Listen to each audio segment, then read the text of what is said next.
Surga, kami bersyukur jika pada saat ini kami boleh, datang untuk boleh belajar firman-Mu. Kami berdoa kiranya Engkau yang memampukan kami untuk boleh melihat peringatan yang, Engkau berikan di dalam akhir daripada kitab Hakim-Hakim ini. Kami berdoa hanya di dalam nama Tuhan kami Yesus Kristus. Amin. Nah, ibu-ibu sekalian, ini adalah, sesi terakhir ya, mengenai kitab Hakim-Hakim. Kita akan melihat 5 pasal, yaitu pasal 17 sampai pasal 21, di mana temanya adalah kemerosotan rohani dan moral. Nah, next kita melihat perspektif penulis. Nah, saudara-saudara atau ibu-ibu, kalau kita melihat sebenarnya Hakim-Hakim pasal 17 sampai 21 dengan sengaja diletakkan di akhir kitab untuk menunjukkan kemerosotan yang parah. Padahal nanti kita akan melihat ini seharusnya terjadi pada awal dari kitab Hakim-Hakim. Karena di dalam 17 dan 18 ketika berbicara tentang kemerosotan rohani, kita diceritakan tentang cucu Musa, ya, cucu Musa berarti memang ini adalah awal dari Hakim-Hakim, dan nanti Hakim-Hakim 19 sampai 21 kemerosotan moral, pada waktu itu yang menjadi imam besar adalah cucu Harun. Ya, sama cucu Musa, cucu Harun itu harusnya persis satu generasi setelah kepemimpinan Yosua. Berarti itu adalah awal daripada kitab Hakim-Hakim. Tapi dengan sengaja diletakkan di akhir supaya ketika nanti kita membacakan dua hal ini, kita bisa melihat betapa kacaunya ya ibu-ibu, betapa kacaunya masa hakim-hakim tersebut. Dan kalau kita melihat next, di dalam 5 bagian ini, 5 pasal ini maksudnya, kita melihat bahwa di awal dan di akhir, ya sengaja ada ungkapan pada zaman itu tidak ada raja di antara orang Israel. Semua orang berbuat apa yang benar menurut pandangannya sendiri. Saya bacakan misalnya 17 ayat 6. Ya, pada zaman itu tidak ada raja di antara orang Israel, setiap orang berbuat apa yang benar menurut pandangannya sendiri. Dan pasal 21 ayat 25 itu persis di akhir daripada Hakim-Hakim ya. Jadi itu adalah ayat terakhir. Nah, di tengah-tengah 18 ayat 1 dan 19 ayat 1 dikatakan pada zaman itu tidak ada raja. Tersirat tentu saja tidak ada raja dan semua orang berbuat apa yang benar menurut pandangannya sendiri. Tentu saja kita tahu ya perspektif Alkitab, orang bodoh melakukan apa yang benar menurut pandangannya sendiri. Sehingga mau menggambarkan di dalam zaman hakim-hakim betapa umat Tuhan itu adalah orang-orang bodoh. Dan ibu-ibu, kita harus mengerti bahwa orang bodoh di dalam Alkitab bukan soal IQ-nya rendah atau pendidikannya rendah, tapi lebih berbicara soal bebalnya, ya, orang yang tidak takut Tuhan walaupun mereka adalah umat Allah. Nah, sekarang kita akan masuk kepada bagian pertama, kemerosotan rohani, Hakim-Hakim 17 dan 18. Saya bacakan beberapa ayat pertama di dalam pasal 17. Ada seorang dari pegunungan Efraim, Mika namanya. Berkatalah ia kepada ibunya, uang perak yang 1.100 itu yang diambil orang daripadamu, dan yang karena itu kau ucapkan kutuk, aku sendiri mendengar ucapan itu, memang uang itu ada padaku, akulah mengambilnya. Lalu kata ibunya, diberkatilah kiranya anakku oleh Tuhan. Next ya, 2 kali tolong. Jadi kita melihat, next lagi. Kita pertama-tama melihat tindakan yang tidak masuk akal. Lihat ibu-ibu, Ibu Mika memuji anaknya yang mengembalikan uang yang dicurinya. Padahal si anak baru mengembalikan karena mendengar ibunya mengutuk orang yang mencurinya. Setidak-tidaknya saya rasa seorang ibu yang bijaksana akan memarahi dong masa mencuri uang dari ibunya ya, sehingga kita bisa melihat betapa sebenarnya pada zaman itu orang itu benar tidak mengerti apa yang benar untuk dilakukan. Tetapi itu belum apa-apa dibandingkan dengan saya bacakan ayat 3. Sesudah itu dikembalikannya lah uang perak yang 1.100 itu kepada ibunya, tetapi ibunya berkata, aku mau menguduskan uang itu bagi Tuhan, aku menyerahkannya untuk anakku supaya dibuat patung pahatan dan patung tuangan daripada uang itu. Maka sekarang uang itu kukembalikan kepadamu. Nah, kalau kita melihat pernyataan pertama, aku mau menguduskan uang itu buat Tuhan, itu kedengarannya sangat rohani dan sangat baik ya.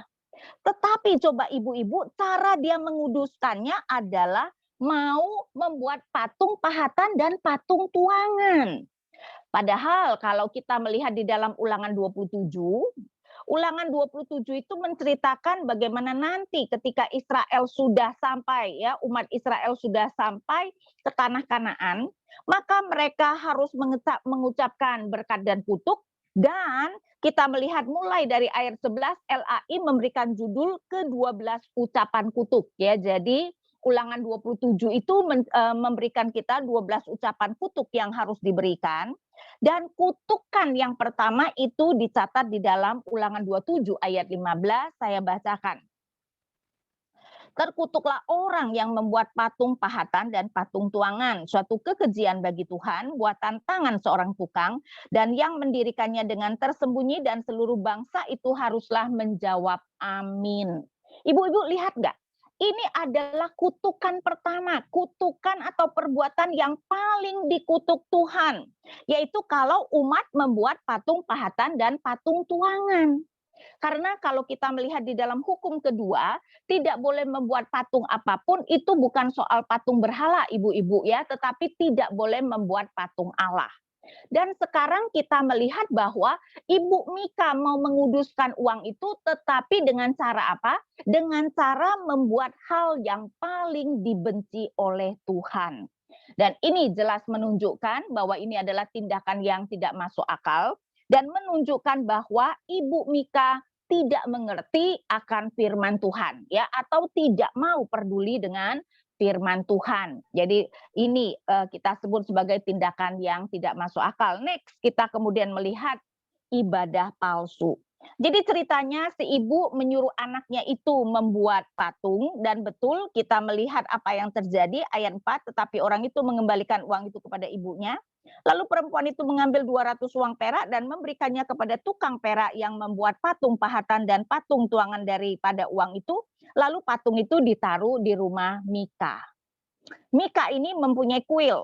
Jadi ternyata seorang awam tetapi mempunyai kuil. Jadi ibunya menaruh patung tuangan dan patung pahatan di sana. Dibuatnya lah efod dan terafim. Ibu-ibu, efod itu adalah bagian dari jubah imam ya, dan seharusnya hanya boleh dipakai oleh imam.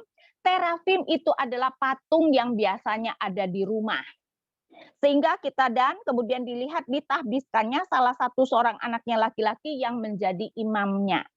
Jadi kita melihat Mika mempunyai kuil yang berisi efod dan terafim ya, patung-patung yang biasa diletakkan di rumah. Kelihatannya itu adalah patung-patung berhala. Biasanya terafim itu berbicara tentang patung-patung berhala, tetapi yang agak kecil karena biasanya ditaruh di rumah. Padahal namanya Mika. Mika itu berarti siapa yang seperti Yahweh. Kita ingat ya, ada nabi yang bernama Mika. Jadi ini adalah sebuah nama yang indah, menunjukkan bahwa orang tua yang memberi nama itu begitu memuja Yahweh dan mengerti betapa khususnya Yahweh, yang berarti siapa yang seperti Yahweh, mau menunjukkan tidak ada yang bisa menandingi Yahweh. Tapi ternyata Mika tidak menjalankan seperti apa namanya, dia mempunyai banyak patung berhala di kuilnya. Bahkan tadi kita baca Mika mentahbiskan anaknya menjadi imam, padahal Mika dari Efraim, berarti tentu saja tidak boleh menjadi imam ya. Jadi main mentahbiskan sendiri anaknya menjadi imam. Karena itu kenapa di ayat 6 dikatakan pada zaman itu tidak ada raja di antara orang Israel, setiap orang berbuat apa yang benar menurut pandangannya sendiri. Ingat ya, kita kalau membaca Alkitab, kita harus melihatnya dari perspektif penulis. Dan jelas, penulis mau menunjukkan di sini betapa apa yang dilakukan oleh Mika dan ibunya adalah sesuatu yang sangat salah. Yang benar hanya menurut pandangan mereka sendiri. Selanjutnya ayat 7, maka ada seorang muda dari Bethlehem Yehuda, dari kaum Yehuda, ia seorang Lewi dan tinggal di sana sebagai pendatang. Jadi kemudian ada seorang Lewi yang datang ke kota Mika sebagai pendatang. Lalu orang itu keluar dari kota Bethlehem Yehuda untuk menetap sebagai pendatang di mana saja ia mendapat tempat. Dan dalam perjalanannya itu sampailah ia ke pegunungan Efraim di rumah Mika. Bertanyalah Mika kepadanya, engkau dari mana? Jawabnya kepadanya, aku orang Lewi dari Betlehem Yehuda, dan aku pergi untuk menetap sebagai pendatang di mana saja aku mendapat tempat. Lalu kata Mika kepadanya, tinggallah padaku dan jadilah bapak dan imam bagiku. Maka setiap tahun aku akan memberi kepadamu 10 uang perak, sepasang pakaian serta makananmu. Orang Lewi itu setuju untuk tinggal padanya, maka orang muda itu menjadi menjadi seperti salah seorang anaknya sendiri. Mika mentahbiskan orang Lewi itu, orang muda itu menjadi imamnya dan berdiam di rumah Mika. Nah, saudara, apa yang terjadi di sini ya? Masih di dalam ibadah palsu, bisa balik lagi ke halaman sebelumnya, ibadah palsu. Di sini kita melihat bahwa Mika kemudian mentahbiskan bagian paling akhir ya, Mika kemudian mentahbiskan seorang Lewi pendatang untuk menjadi imam. Jadi mungkin dia ngerti sekali Efraim tidak boleh menjadi imam. Karena itu ketika kemudian ada Lewi, dia meminta seorang Lewi untuk kemudian menjadi imam. Nah, masalahnya ibu-ibu, boleh tidak seorang Lewi menjadi imam? Tidak semua Lewi boleh menjadi imam ya. Seorang Lewi keturunan Harun lah yang boleh menjadi imam, dan kita belum diberitahu siapa Lewi ini, apakah dia keturunan Harun atau tidak. Tapi saya boleh mengatakan dari awal, nanti kita akan melihat di akhir pasal 18 siapa Lewi ini bukan Lewi keturunan Harun. Jadi seharusnya Lewi ini tidak boleh menjadi imam. Tapi rupanya entah Mika tidak tahu atau dia tidak peduli, dia mentahbiskan Lewi itu menjadi imam. Next, kemudian kita melihat di ayat 13. Lalu kata Mika, sekarang taulah aku bahwa Tuhan akan berbuat baik kepadaku karena ada seorang Lewi menjadi imamku. Mika menganggap bahwa ia akan diberkati. Nah, ibu-ibu, menurut saya ini sebenarnya sangat serius dan sangat menakutkan. Kita jelas-jelas melakukan ya, atau di dalam hal ini Mika dengan jelas melakukan apa yang melanggar perintah Tuhan, tapi dia menganggap bahwa Tuhan berkenan dan dia akan diberkati. Masalahnya bukan hanya zaman hakim-hakim umat itu hidup seperti itu. Saya yakin banyak sekali sekarang orang Kristen sebenarnya melakukan apa yang tidak sesuai dengan perintah Tuhan, tetapi karena menganggap kehidupan berjalan dengan baik, dia menganggap dia diberkati Tuhan. Dan saya rasa itu adalah hal yang menakutkan. Karena apa, ibu-ibu? Kalau kita sedang melakukan sebenarnya apa yang mendukakan Tuhan, menyakitkan hati Tuhan, dan kita menganggap kita sedang diberkati Tuhan, kira-kira bakal bertobat nggak? Pastinya tidak, ya. Karena itu sebenarnya menakutkan. Ketika kita sedang melakukan apa yang dibenci Tuhan dan kita menganggap kita sedang diberkati Tuhan. Dan betul si Lewi ini kalau kita melihat mulai dari pasal 18 benar-benar menjalankan fungsi imam. Karena itu sekarang saya baca dari pasal 18. Dengan sengaja dimulai lagi dengan ungkapan, pada zaman itu tidak ada raja di antara orang Israel, dan pada zaman itu suku Dan sedang mencari milik pusaka untuk menetap. Nah, dari sini saja kita bisa melihat ini adalah permulaan zaman hakim-hakim, di mana suku Dan saja belum mendapatkan daerah ya selengkapnya untuk menetap. Ya, pasti itu di awal hakim-hakim, karena kan memang di akhir zaman Yosua, setelah Yosua membawa Israel menaklukkan seluruh Kanaan, kan 12 suku itu disuruh pergi untuk menduduki tempat-tempat yang menjadi milik mereka, dan suku Dan masih sedang mencari tempat untuk menetap. Sebab sampai hari itu mereka belum juga mendapat bagian milik pusaka di tengah-tengah suku-suku Israel. Sebab itu Bani Dan menyuruh dari kaumnya 5 orang dari seluruh jumlah mereka, semuanya orang-orang yang gagah perkasa yang berasal dari Zora dan Esitaol, untuk mengintai negeri itu dan menyelidikinya, serta berkata kepada mereka, pergilah menyelidiki negeri itu. Ketika orang-orang itu sampai ke pegunungan Efraim di rumah Mika, bermalamlah mereka di sana. Ya, jadi suku Dan mengirim 5 orang, katakanlah sebagai mata-mata, ya, untuk kemudian menyelidiki daerah mana yang bisa direbut. Karena memang walaupun Yosua dan Israel sudah menaklukkan seluruh Kanaan, masih ada sisa-sisa orang Kanaan.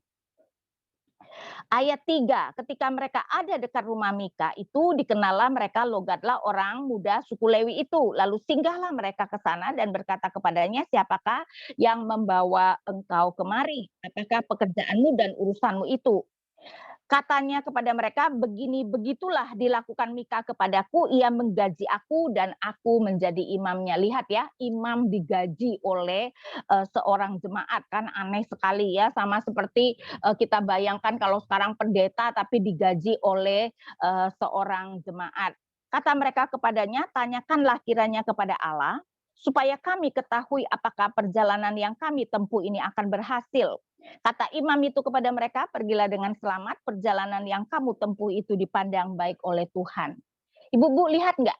Lewi ini menjalankan, benar-benar menjalankan fungsi imam. Salah satu fungsi imam adalah bertanya kepada Tuhan.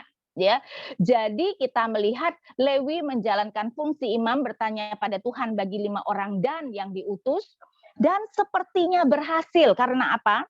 Karena Lewi itu berkata pergilah dengan selamat, perjalanan yang kamu tempuh itu dipandang baik oleh Tuhan. Dan ternyata betul ibu-ibu, nanti kelima orang itu menemukan daerah yang baik untuk mereka kemudian rebut nantinya, ya, sehingga kita bisa melihat sepertinya tentu saja bagi orang-orang itu perjalanan mereka berhasil dan berarti apa yang dikatakan Lewi itu benar, ya. Jadi sepertinya benar-benar Lewi itu dipakai Tuhan sebagai imam. Nah, saya teruskan membaca. 7, sesudah itu pergilah kelima orang itu, lalu sampailah mereka ke Lais, dilihat mereka lah bahwa rakyat yang diam di sana hidup dengan tentram, menurut adat orang Sidon aman dan tentram. Orang-orang itu tidak kekurangan apapun, intinya 5 orang itu kemudian mendapatkan daerah yang mereka mau rebut. Nah, akhirnya ayat 8, kemudian setelah mereka kembali kepada saudara-saudara sesukunya di Zora dan Esitaol, berkatalah saudara-saudara sesukunya kepada mereka, apakah yang kamu dapati di sana? Jadi namanya juga mereka itu berfungsi sebagai mata-mata, mereka sudah kemudian menyelidiki daerah yang mereka akan rebut dan mereka kembali kepada suku mereka. Akhirnya suku itu dari suku Dan 600 orang pergi. Saya baca ayat 11. Lalu berangkatlah dari sana, dari Zora dan Esitaol, 600 orang dari kaum suku Dan diperlengkapi dengan senjata. Mereka maju lalu berkemah di Kiryat Yarim di Yehuda. Itulah sebutnya tempat itu disebut Mahanedan sampai sekarang, letaknya di sebelah barat Kiryat Yarim. Dari sana mereka bergerak terus ke pedungan Efraim dan sampai di rumah Mika. Jadi sekarang ya 5 orang membawa teman-temannya, jadi ketika kembali lagi dengan 600 orang Dan, kelima orang Dan yang diberkati kemudian sampai ke rumah Mika dan coba lihat apa yang mereka lakukan. Dari ayat 14 saya bacakan. Lalu berbicaralah kelima orang yang telah pergi mengintai daerah Lais itu, katanya kepada saudara-saudara sesukunya, tahukah kamu bahwa dalam rumah ini ada efod, terafim, patung pahatan, dan patung tuangan. Oleh sebab itu insafilah apa yang kamu perbuat. Kemudian mereka menuju ke tempat itu, lalu sampai di rumah orang muda suku Lewi itu, rumah Mika, dan menanyakan apakah ia selamat. Sementara ke-6 orang ratus dari Bani Dan yang diperlengkapi dengan senjata itu tinggal berdiri di pintu gerbang. Ya, jadi perhatikan 600 orang itu di depan pintu gerbang, ayat 17. Maka kelima orang yang telah pergi mengintai negeri itu berjalan terus, masuk ke dalam lalu mengambil patung pahatan, efod, terafim, dan patung tuangan itu. Adapun imam itu berdiri di pintu gerbang bersama-sama dengan ke-600 orang yang diperlengkapi dengan senjata itu. Lihat nggak? Jadi ceritanya 5 orang ini membalas air susu dengan air tuba. Tadinya kan mereka meminta supaya diberkati oleh imam dan ternyata perjalanan mereka berhasil. Sekarang balasan mereka adalah merampas patung-patung Mika. Ya, sehingga kita melihat itu yang kemudian mereka lakukan. Next kita melihat dari ayat 18. Tetapi setelah yang lain-lain masuk itu ke dalam rumah Mika dan mengambil patung pahatan, efod, terafim, dan patung tuangan itu, berkatalah imam itu kepada mereka, berbuat apakah kamu ini? Dan itu tentu saja ada hal yang baik ya. Jadi si imam menegur, apaan sih yang kalian lakukan? Kenapa mengambil patung Mika? Tetapi jawab mereka kepadanya, diamlah, tutup mulut, ikutlah kami dan jadilah bapak dan imam kami. Apakah yang lebih baik daripadamu menjadi imam untuk seisi rumah satu orang atau menjadi imam untuk suatu suku dan kaum di antara orang Israel. Maka gembiralah hati imam itu, diambilnya efod, terafim, dan patung pahatan itu lalu masuk di tengah-tengah orang banyak. Lihat enggak?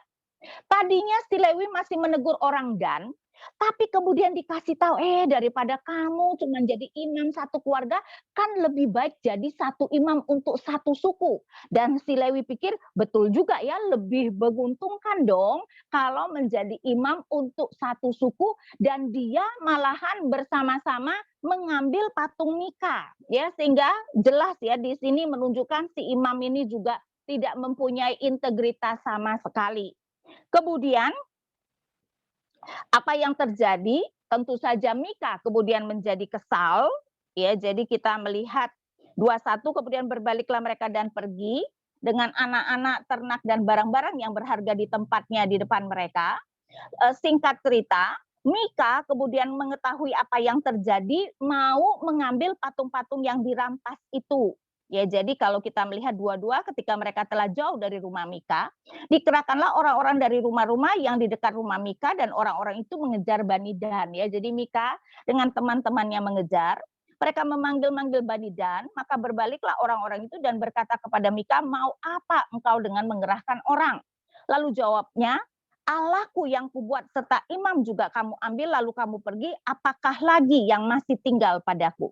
Ibu-ibu, penulis Alkitab sering sekali sebenarnya menulis itu dengan sinis ya. Bayangkan, Allahku yang kubuat. Coba, Mika itu menganggap Allah itu bisa dibuat. Ya, dia mau mengatakan patung Allah yang dia buat itu diambil. Jadi kenapa kamu ambillah ya? Ayat 25, berkatalah Bani Dan kepadanya, janganlah suaramu kedengaran lagi kepada kami, nanti ada orang yang menyerang engkau karena sakit hati, dan dengan demikian engkau serta seisi rumahmu kehilangan nyawa. Malahan orang-orang Dan mengancam Lewi itu. Dan tentu saja ayat 26, lalu Bani Dan melanjutkan perjalanannya, dan Mika setelah dilihatnya mereka itu lebih kuat daripadanya, berpalinglah ia pulang ke rumahnya. Jadi singkat cerita akhirnya orang Dan dan si Lewi mengambil Allah-Allah yang dibuat Mika. Dan perhatikan ibu-ibu, kata mengambil muncul banyak kali ya.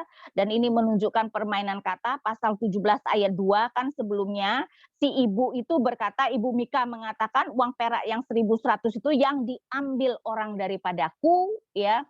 Dan kemudian kita melihat di dalam pasal 18 ayat 17 dan sebagainya, bagaimana 5 orang itu mengambil patung-patung Mika dan sebagainya. Dan ini sebenarnya mau menunjukkan sesuatu yang ironis ya. Bagaimana patung Allah itu kok bisa diambil orang ya, dan menunjukkan Allah yang sama sekali tidak berkuasa, sehingga ketika patungnya diambil orang dia tidak bisa berbuat apa-apa. Nah, kemudian next kita melihat penyembahan berhala. Sekarang kita diberitahu siapa Lewi ini. Dari ayat 27, lalu Bani Dan dengan membawa barang-barang yang dibuat Mika juga imamnya mendatangi Lais, yakni rakyat yang hidup dengan aman dan tentram. Mereka memukul orang-orang itu dengan mata pedang dan kotanya dibakar. Jadi 600 orang itu akhirnya ke kota Lais seperti yang dikatakan 5 pengintai semuanya. Ayat 28, tidak ada orang yang datang menolong sebab kota itu jauh dari Sidon dan orang-orang kota itu tidak bergaul dengan siapapun juga. Letak kota itu di lembah Bet Rehob, kemudian Bani Dan membangun kota itu kembali dan diam di sana. Mereka menamai kota itu Dan, ya, karena itu kenapa kalau kita melihat di daerah Israel, Dan nanti adalah kota yang paling utara. Rupanya tadi adalah bagian dari kerajaan Sidon, dan jadi orang-orang Dan itu merebut, ya. Jadi mereka menamai kota itu Dan menurut nama bapa leluhur mereka yakni Dan, yang lahir bagi Israel, tetapi nama kota itu dahulu adalah Lais. Perhatikan ayat 30 dan 31. Bani Dan menegakkan bagi mereka sendiri patung pahatan itu. Lalu Yonatan bin Gersom bin Musa bersama-sama dengan anak-anaknya menjadi imam bagi suku Dan, sampai penduduk negeri itu dibuang sebagai orang buangan. Rupanya kita sekarang diberitahu Lewi itu adalah cucu Musa. Ibu-ibu, cucu Musa boleh nggak menjadi imam? Nggak boleh. Yang boleh menjadi imam hanyalah cucu Harun. Tapi di sini kita melihat sesuatu yang sangat ironis. cucu Musa sendiri saja sudah tidak taat kepada Taurat Tuhan. Karena itu kenapa ini menggambarkan kemerosotan rohani yang sangat luar biasa. Dan ayat 31, demikianlah mereka menempatkan bagi mereka sendiri patung pahatan yang telah dibuat Mika itu, dan patung itu ada di sana selama rumah Allah ada di Silo. Jadi suku Dan menyembah patung-patung tersebut padahal rumah Allah ada di Silo, dan ini adalah cara penulis mau menunjukkan betapa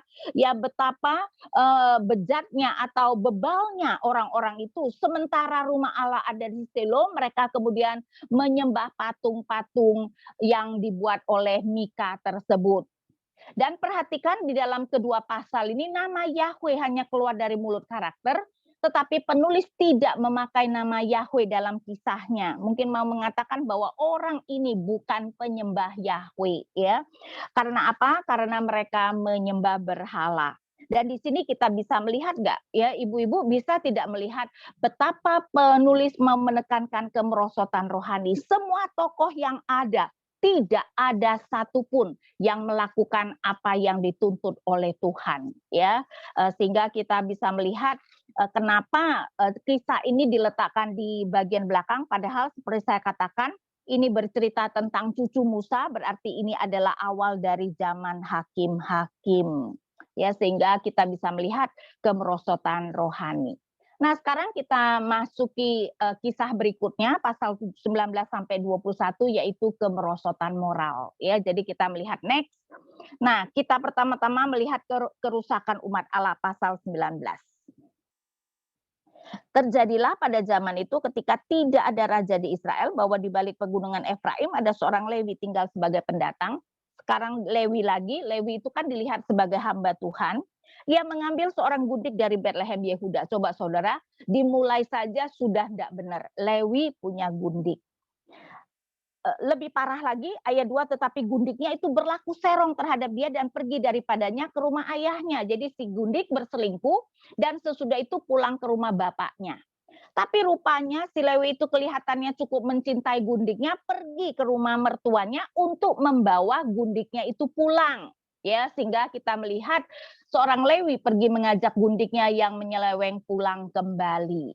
Nah, si mertua kemudian senang dengan si Lewi, ya, ketika si Lewi datang untuk menjemput gundiknya, maka si mertua itu menahan berhari-hari sampai suatu hari si Lewi ini kemudian bersikeras untuk pergi.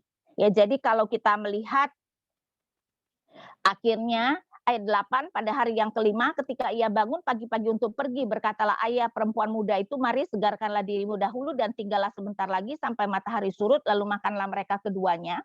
Ketika orang itu bangun untuk pergi bersama dengan gundiknya dan bujangnya, berkatalah mertuanya ayah perempuan itu kepadanya, lihatlah matahari telah mulai turun menjelang petang, baiklah tinggal bermalam, lihat matahari hampir terbenam.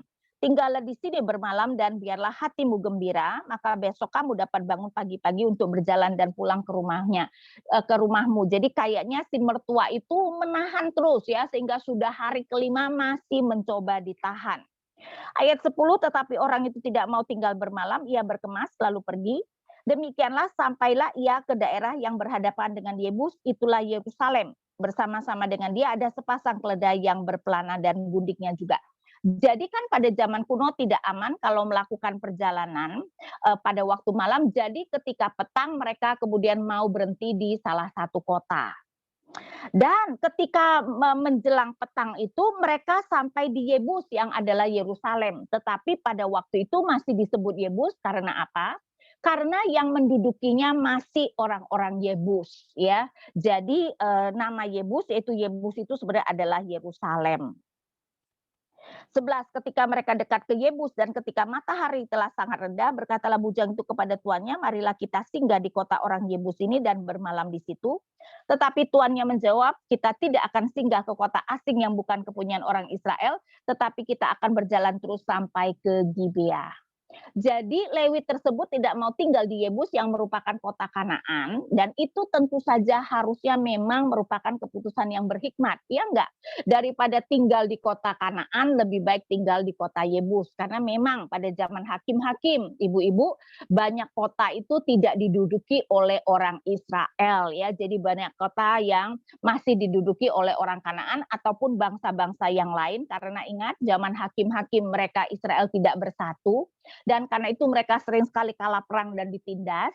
Ya, jadi pada saat ini si Lewi berkata tidak mau tinggal di kota orang Kanaan dan pergi ke Gibea yang adalah kota Israel, yaitu kota Benyamin.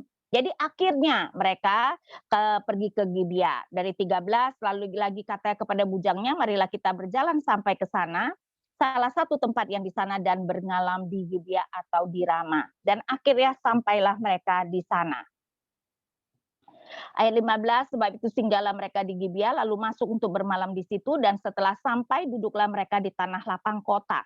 Nah, ibu-ibu, pada zaman kuno tidak ada hotel dan motel. Jadi ada hukum mengenai keramah tamahan yang sangat penting, yaitu seharusnya orang kota kalau melihat orang asing dan sengaja mereka ke lapang kota, ke tanah lapang kota, supaya orang yang lalu lalang bisa melihat, seharusnya orang kota itu mengundang orang asing itu untuk bermalam di rumahnya. Karena kalau tidak, orang-orang itu bisa dirampok atau ada binatang buas. Kan itu ditekankan di akhir ayat 15, tetapi tidak ada seorang pun yang mengajak mereka ke rumah untuk bermalam. Jadi rupanya orang-orang Gibea, walaupun orang Israel, ya, itu adalah orang-orang yang tidak mau melakukan hukum ramah tamah yang sangat penting di dunia kuno, dan tidak ada yang mengajak mereka. Ayat 16,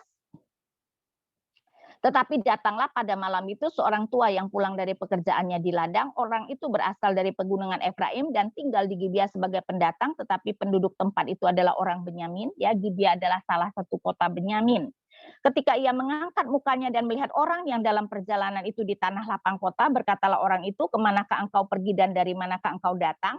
Akhirnya ada seorang, ternyata dia adalah pendatang, dia bukan orang Benyamin, dia orang Efraim, yang kemudian mengajak Lewi untuk menginap. Jadi ini adalah cara penulis mau mengatakan bahwa orang-orang Gibea itu adalah orang-orang yang bebal, yang tidak berbelas kasihan, tidak mau mengajak tamu untuk kemudian tinggal di rumah mereka.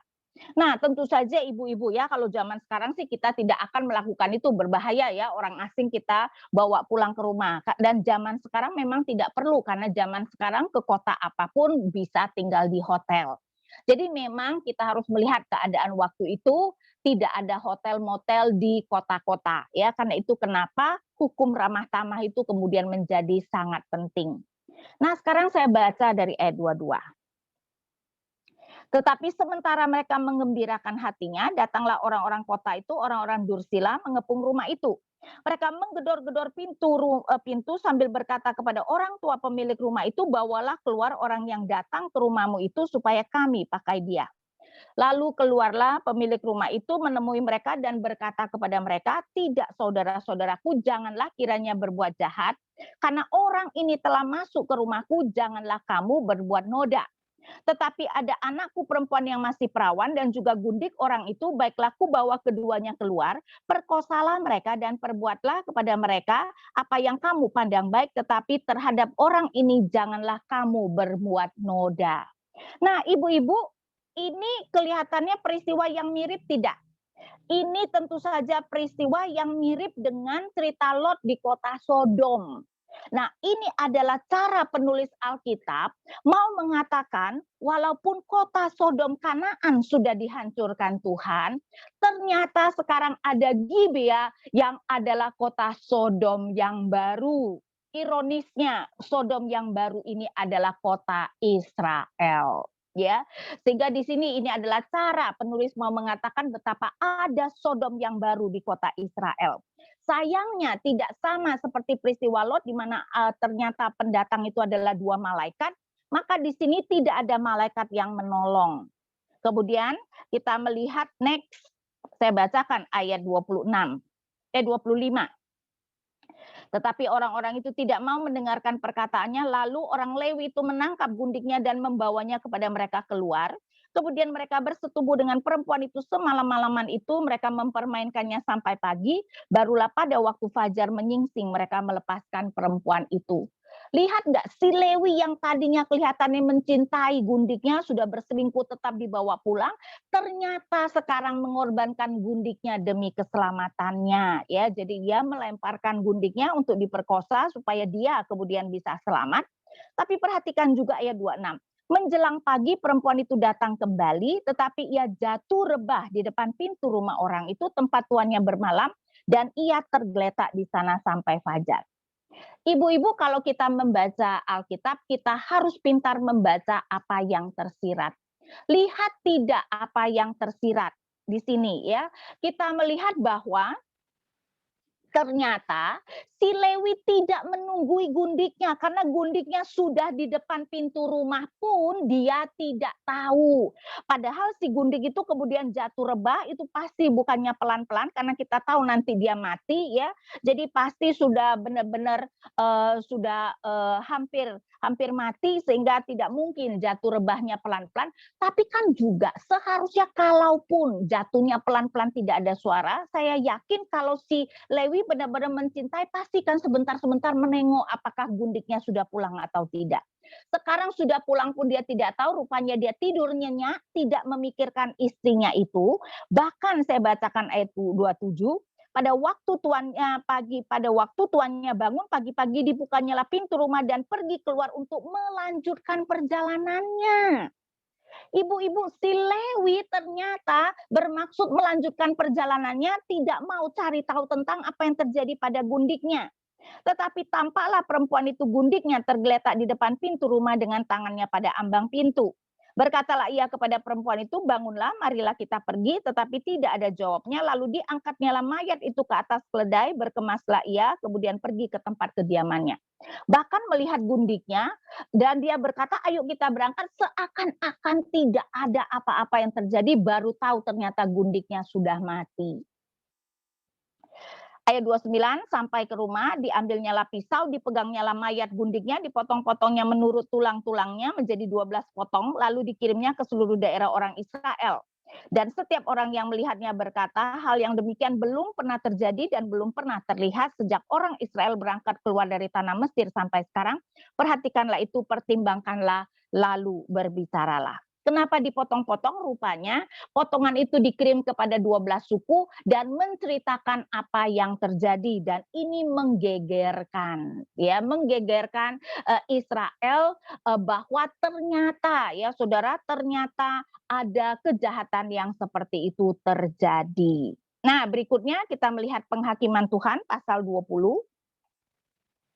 Karena si Lewi sudah mengirimkan semuanya, ya, dan itu menggegerkan Israel, maka kita melihat pasal 20 ayat 1, lalu majulah semua orang Israel dari Dan sampai Beersheba, itu adalah mau mengatakan seluruh Israel, dan juga dari tanah Gilead, berkumpullah umat itu secara serentak menghadap Tuhan di Mispa. Jadi seluruh Israel bersatu. Tapi ironisnya nanti adalah berperang melawan saudara mereka sendiri, Benyamin. Ingat ya, di dalam kitab Hakim-Hakim seluruh suku, 12 suku tidak pernah bersatu. Ironisnya di sini 11 suku bersatu, tapi bukan melawan musuh mereka, nanti berperang dengan saudara mereka sendiri. Dan kita melihat ayat 2, maka berdirilah para pemuka dari seluruh bangsa itu, dari segala suku Israel, memimpin jemaah umat Allah yang jumlahnya 400.000 orang, berjalan kaki yang bersenjatakan pedang. Ya, jadi 11 suku berkumpul, dan itu ada, mungkin termasuk awalnya Benyamin berkumpul, ya, semuanya 400.000.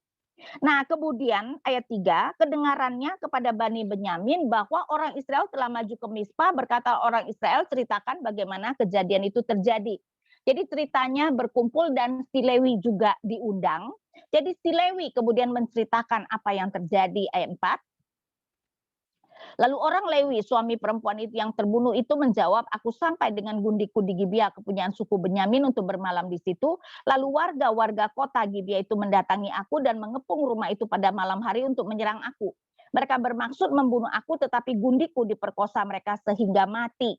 Nah, saudara, ibu-ibu perhatikan ya, dia tidak menceritakan bahwa dia yang menyerahkan gundiknya ya, sehingga kita bisa melihat bahwa bagian di mana dia bertindak kurang kurang pantas dia tidak ceritakan. Tetapi tetap tentu saja perbuatan orang-orang Gibea itu sangat menakutkan ya.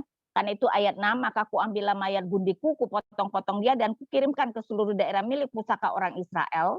Sebab orang-orang ini telah berbuat mesum dan berbuat noda di antara orang Israel. Ayat 8, kemudian bangunlah seluruh bangsa itu dengan serentak sambil berkata, seorang pun daripada kita takkan pergi ke kemahnya, seorang pun daripada kita takkan pulang ke rumahnya. Inilah yang akan kita lakukan kepada Gibea, memeranginya dengan membuang undi. Kita akan memilih dari seluruh suku Israel 10 orang. Jadi intinya Gibea akan dihancurkan karena mereka banyak sekali, cuma 10% dari mereka yang akan diundi untuk berperang dan akan menghabiskan orang Gibea. Nah, itu yang kemudian diputuskan oleh 11 suku tersebut. Ya. Nah, tentu saja karena Gibea adalah suku Benyamin, maka kemudian surat dikirimkan kepada Benyamin. 12, kemudian suku-suku Israel mengirim orang kepada seluruh suku Benyamin dengan pesan apa macam kejahatan yang terjadi di antara kamu ini. Maka sekarang serahkanlah orang-orang itu, yakni orang-orang Dursila yang di Gibea itu, supaya kami menghukum mati mereka, dan dengan demikian menghapuskan yang jahat itu dari orang Israel. Karena Gibea adalah orang Benyamin, jadi suku-suku ini meminta Benyamin yang menyerahkan orang-orang Gibea. Tetapi Bani Benyamin tidak mau mendengarkan perkataan saudara-saudaranya orang Israel itu. Sebaliknya Bani Benyamin dari kota-kota lain berkumpul di Gibea untuk maju berperang orang Israel. Ternyata ibu-ibu Benyamin tidak bersedia menyerahkan orang Gibea. Bukan itu saja, mereka semua berkumpul di Gibea, artinya ketika 11 suku menyerang Gibea, mereka akan membela dan berperang dengan 11 suku Israel ya. Jadi itu yang terjadi. Kita tidak tahu kenapa, tetapi kelihatannya Gibea itu terkenal dengan orang-orang jago perangnya. Karena itu Benyamin tidak rela kalau pahlawan-pahlawan terhebat mereka kemudian diberikan kepada 11 suku Israel untuk dibunuh. Ya, karena itu kita melihat apa yang terjadi. Pada hari itu dihitunglah jumlah Bani Benyamin dari kota-kota lain 26.000 orang yang bersenjatakan pedang.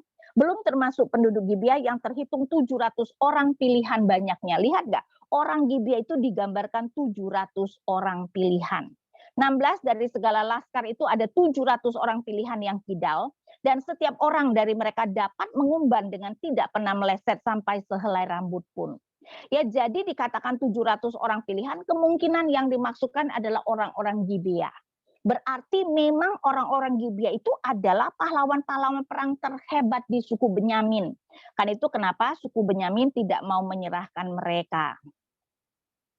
Sedangkan ya, jadi kalau Benyamin itu 26 ribuan, 17 juga orang-orang Israel dihitung jumlahnya dengan tidak termasuk suku Benyamin ada 400.000 orang yang bersenjata pedang. Jadi ceritanya 400.000 mau lawan 26 ya, 11 suku melawan satu suku. Nah, 18, lalu orang Israel berangkat dan maju ke Betel, di sana mereka bertanya kepada Allah, siapakah dari kami yang lebih dahulu maju berperang melawan Bani Benyamin? Jawab Tuhan, suku Yehuda lah yang lebih dahulu. Ibu-ibu kalau lihat di dalam Alkitab ya, setiap kali kalau bertanya siapa yang maju dulu, pasti Yehuda. Ya, berarti Yehuda biasanya tuh 12 suku Israel dibagi menjadi 4 kelompok dan Yehuda memimpin salah satu kelompok dengan 3 suku. Berarti tiga suku ini yang kemudian berperang di depan ya. Jadi memang selalu Yehuda karena memang dari Yehuda lah nanti lahir Raja Daud. Nah, dan mereka berperang. Ya, ternyata berperang 11 suku dan mereka sudah bertanya kepada Tuhan. Tuhan berkata suku Yehuda maju lebih dahulu, menang atau kalah. Kita melihat ayat 20, kemudian majulah orang-orang Israel berperang melawan suku Benyamin. Orang-orang Israel mengatur barisan perangnya melawan mereka dekat Gibea. Juga Bani Benyamin maju menyerang dari Gibea dan menggugurkan ke bumi 22.000 orang dari antara orang Israel pada hari itu. Ternyata ibu-ibu, ya 11 suku berperang melawan Benyamin, mereka sudah nanya Tuhan, Tuhan mengatakan maju, ternyata mereka kalah. 22.000 orang Israel mati. Lalu mereka datang menangis kepada Tuhan, 23. Kemudian pergilah orang-orang Israel lalu menangis di hadapan Tuhan sampai petang. Sesudah itu mereka bertanya kepada Tuhan, akan pergi pulakah kami berperang melawan Bani Benyamin, saudara kami itu, tetapi jawab Tuhan, majulah melawan mereka. Jadi kedua kali dia tanya lagi Tuhan, maju apa enggak?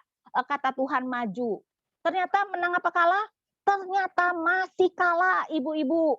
24, tetapi ketika orang-orang Israel pada hari kedua sampai ke dekat Bani Benyamin, maka pada hari kedua itu majulah suku Benyamin dari Gibea menyerbu mereka, dan digugurkan pula ke bumi 18.000 orang di antara orang-orang Israel, semuanya orang-orang yang bersenjatakan pedang. Jadi 11 suku kalah 2 kali dalam berperang dengan Benyamin walaupun bertanya kepada Tuhan, dan total gugur 40.000 orang. Nah, saudara, mungkin kita bingung ya, kenapa seperti ini, tapi coba kita lihat dulu next. Dan ternyata sekarang mereka akhirnya datang, tambah bernangis dan berpuasa. Karena itu kalau kita melihat ayat 26, kemudian pergilah semua orang Israel, yakni seluruh bangsa itu, lalu sampai di Betel, di sana mereka tinggal menangis di hadapan Tuhan, berpuasa sampai senja pada hari itu, dan mempersembahkan korban bakaran dan korban keselamatan kepada Tuhan. Kita bisa lihat ya, kayaknya lebih sungguh-sungguh mencari Tuhan dibandingkan setelah kalah pertama kali.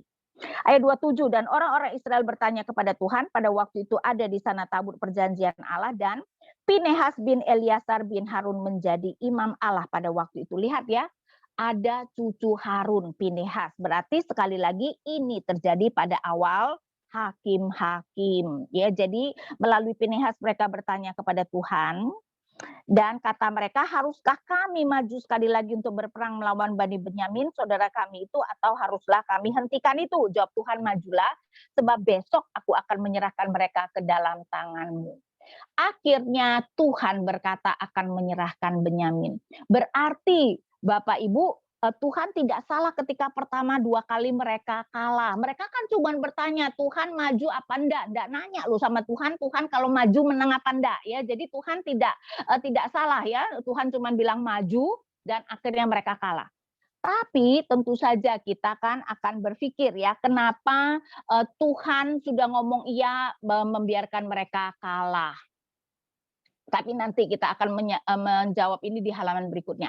Nah, sekarang saya teruskan membaca. Ibu-ibu nanti boleh baca sendiri. Israel memakai siasat mirip dengan pertempuran Yosua dengan Ai. Ya, jadi kalau kita melihat, kemudian ayat 29, lalu orang Israel menempatkan penghadang-penghadang sekeliling Gibea. Pada hari ketiga majulah orang-orang Israel melawan Bani Benyamin dan mengatur barisannya melawan Gibea seperti yang sudah-sudah. Maka majulah Bani Benyamin menyerbu laskar itu, mereka terpancing dari kota. Jadi seperti dulu dari Ai, ya, mereka terpancing dari kota.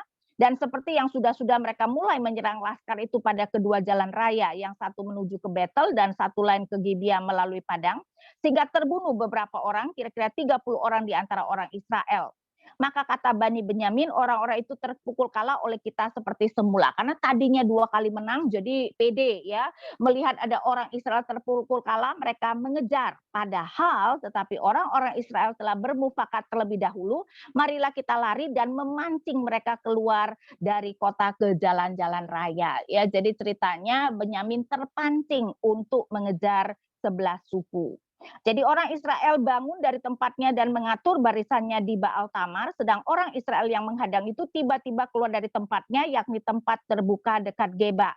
Dan sampai di depan Geba sebanyak 10.000 orang pilihan dari seluruh Israel. Pertempuran itu dahsyat, tetapi Bani Benyamin tidak tahu bahwa malapetaka datang menimpa mereka. Tuhan membuat suku Benyamin terpukul kalah oleh orang Israel. Dan pada hari itu orang-orang Israel memusnahkan dari antara suku Benyamin 25.100 orang, semuanya orang-orang yang bersenjata pedang. Jadi akhirnya ya, kita melihat Israel memakai siasat mirip dengan pertempuran Yosua dengan Ai, jadi pura-pura kalah dan membuat orang Benyamin kemudian keluar dari kota mereka, dan akhirnya Benyamin dihancurkan sampai tinggal 600 orang. Ya, kalau kita melihat akhirnya kita melihat ayat 44 dari Bani Benyamin ada tewas 18.000 orang, semuanya orang-orang gagah perkasa. Dan akhirnya ayat 46, maka yang tewas dari suku Benyamin pada hari itu seluruhnya berjumlah 25.000 orang yang bersenjatakan pedang, semuanya orang gagah perkasa. Tetapi 600 orang berpaling lari ke padang gurun ke bukit batu Rimon dan tinggal 4 bulan lamanya di bukit batu itu. Jadi saudara, akhirnya yang terjadi Benyamin itu tinggal 600 orang. Dan itu adalah para prajuritnya. Sedangkan perempuan dan anak-anak juga dikatakan dibunuh oleh 11 suku Israel. Ya, jadi kalau kita melihat ada dikatakan di sini ayat 48, tetapi orang-orang Israel kembali kepada Bani Benyamin dan memukul mereka dengan pedang, baik manusia, baik hewan, dan segala sesuatu yang terdapat di sana, juga segala kota yang terdapat di sana mereka musnahkan dengan api. Jadi akhirnya Benyamin dihancurkan dengan hanya tertinggal 600 orang. Nah, next kita masuk kepada pertanyaan yang tadi ya. Mengapa Tuhan membiarkan Israel kalah 2 kali? Padahal ya dua-dua kalinya mereka bertanya loh ya kepada Tuhan. Pertama, mungkin kita bisa menjawab bahwa rancangan Tuhan memang tidak dimengerti, jadi kita tidak mengerti kenapa Tuhan membuat Israel kalah. Nah, kedua, mungkin ini yang terjadi. Tuhan kalau menghukum, biasanya orang yang lebih benar dihukum Tuhan lebih dulu atau orang yang paling salah. Ternyata biasanya orang yang lebih benar, karena itu misalnya ada pernyataan, penghakiman akan dimulai dari rumah Allah. Jadi kelihatannya, ingat ya, zaman hakim-hakim semua orang berbuat apa yang benar menurut pandangannya sendiri, berarti 11 suku juga banyak melakukan yang salah. Tuhan memakai kesempatan ini menghukum 11 suku terlebih dahulu dengan 2 kali kalah perang, baru kemudian menghukum Benyamin. Nah, sekarang kita masuk pasal 21.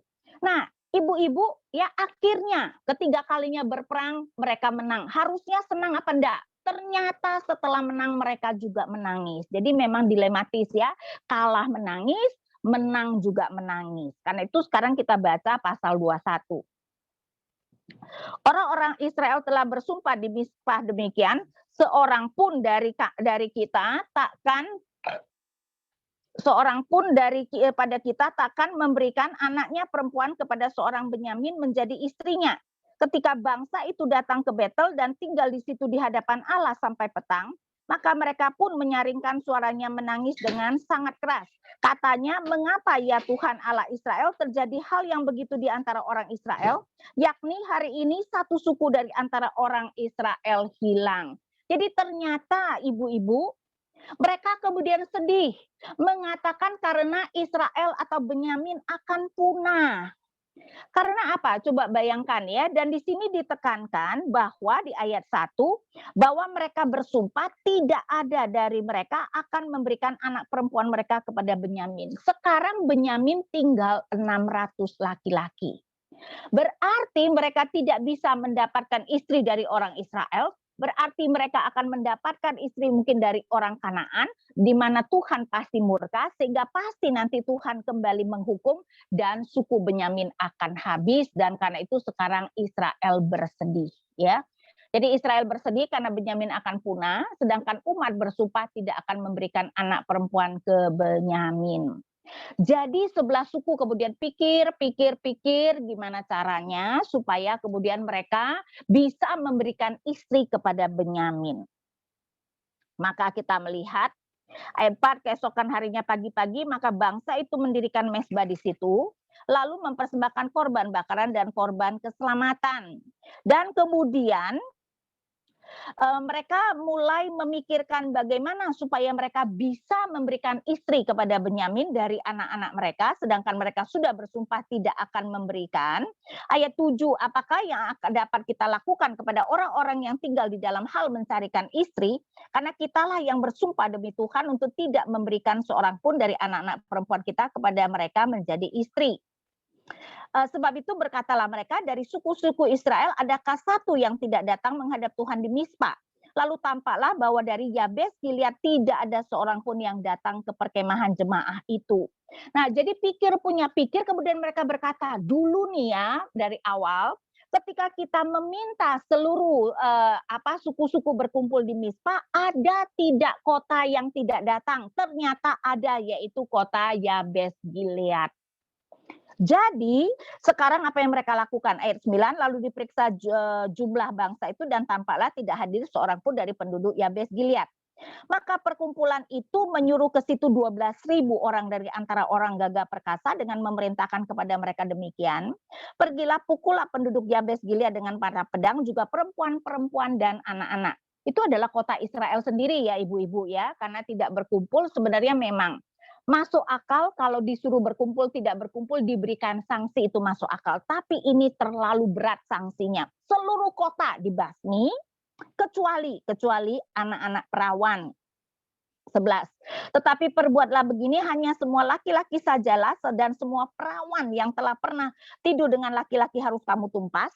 Mereka menjumpai di antara penduduk Yabes Gilead 400 orang anak gadis, perawan yang belum pernah tidur dengan orang laki-laki.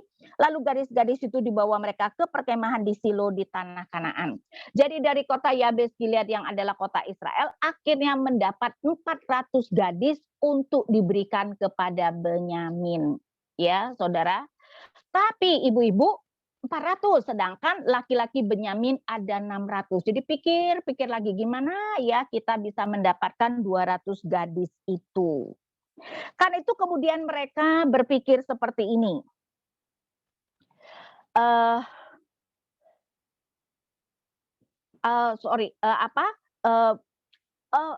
Perayaan ya, sebuah perayaan itu sudah dekat ya, karena itu kalau saya bacakan ayat 19, lalu kata mereka pula, setiap tahun ada perayaan bagi Tuhan di Silo yang letaknya di sebelah utara Betel. Kenapa di Silo? Karena waktu itu kemah suci ada di Silo. Di sebelah timur jalan raya yang menuju dari Betel ke Sikem, dan di sebelah selatan Lebona, dan itu dekat dengan itu adalah dekat sekali dengan Benyamin memang ya. Maka mereka berpesan kepada Bani Benyamin demikian, pergilah menghadang di kebun-kebun anggur, perhatikanlah baik-baik, maka apabila anak-anak perempuan Silo keluar untuk menari-nari, jadi rupanya pada waktu perayaan-perayaan ibu-ibu, anak-anak gadis itu keluar rumah menari-nari di jalan untuk perayaan. Ya, dan makanya sekali lagi 21, perhatikanlah baik-baik, maka apabila anak-anak perempuan Silo keluar untuk menari-nari, baiklah kamu keluar dari kebun-kebun anggur itu, masing-masing melarikan seorang dari anak-anak perempuan Silo itu menjadi istrinya dan pergi ke tanah Benyamin. Jadi mereka mengirim kabar kepada Benyamin yang belum punya istri, ada 200 Benyamin yang belum punya istri. Nanti ketika kamu melihat anak-anak perempuan Israel itu menari-nari di Silo, ya, culik saja gadis yang kamu mau. Ya, jadi disuruh menculik gadis yang mereka mau. Next kita melihat ayat 22. Apabila ayah atau saudaranya laki-laki datang untuk menuntutnya kepada kami, maka kami akan berkata kepada mereka, serahkanlah mereka itu kepada kami dengan rela hati, sebab dalam pertempuran kita tidak dapat menangkap seorang perempuan untuk menjadi istri mereka masing-masing. Memang kamu ini tidak memberikan anak-anak gadis itu kepada mereka, sebab seandainya demikian kamu bersalah.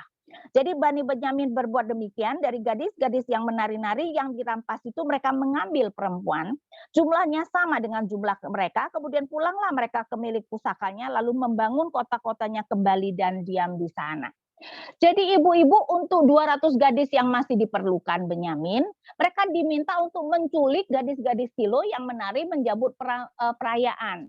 Dan nanti kalau ada ayah atau saudara dari gadis itu yang kemudian mengeluh, maka orang-orang itu akan berkata, oh enggak apa-apa, sumpahnya kan kamu tidak memberikan. Sekarang kan anak gadismu diculik, kamu tidak memberikan, jadi kamu tidak melanggar sumpah. Ya, dan demikianlah 600 Benyamin dapat memiliki istri dan tidak punah. Dengan sengaja ayat terakhir 25, pada zaman itu tidak ada raja di antara orang Israel, setiap orang berbuat apa yang benar menurut pandangannya sendiri. Ibu-ibu bisa lihat nggak kenapa 5 pasal ini diletakkan akhir dari kitab Hakim-Hakim? Menunjukkan adanya kemerosotan rohani dan kemerosotan moral yang begitu parah di antara umat Israel, dan ini adalah cara penulis menekankan, ya ingat ya, ini adalah salah satu cara penulis menekankan bahwa Pada waktu itu tidak ada raja, setiap orang berbuat apa yang benar menurut pandangannya sendiri, dan tentu saja untuk menekankan betapa zaman hakim-hakim adalah zaman yang benar-benar umat Allah itu melakukan yang tidak benar. Ini adalah zaman yang parah ya, ibu-ibu, di mana menggambarkan umat Allah benar-benar tidak mengerti firman Tuhan, kemerosotan rohani mereka begitu luar biasa, dan sejalan dengan itu kemerosotan moral yang begitu parah terjadi pada zaman hakim-hakim. Oke, jadi kita selesai ya kitab hakim-hakim. Apakah ada pertanyaan? Oke, baik Bu Inawati untuk penjelasannya. Sekarang kita masuk ke sesi diskusi. Kita berikan pertanyaan kepada 3 orang pertama. Nanti untuk menghemat waktu juga, setiap pertanyaan langsung dijawab oleh Bu Inawati. Ayo, Ibu-ibu siapa yang mau bertanya duluan? Persilakan.